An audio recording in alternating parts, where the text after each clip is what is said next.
Tignan natin yan. Ayan, paano mag top up ng load sa Metro. Ayaw magbasa. Yung isa hindi mo pinindot eh. Oo. Wala din dito eh.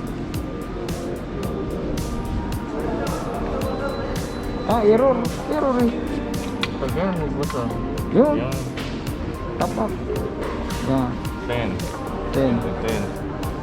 Tapos ipasok mo yung 10 yan. Kahit luma. Yan.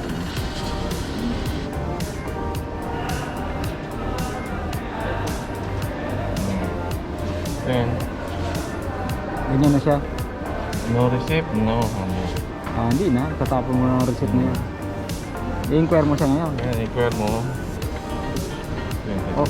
Ayos ah. Ayun. So, ganun po guys, kadali mag top up ng load. Ganun lang siya kadali. Dito ba yung Katara? Saan ba kaya yung nabasa? Ito, Tignan natin. Katara.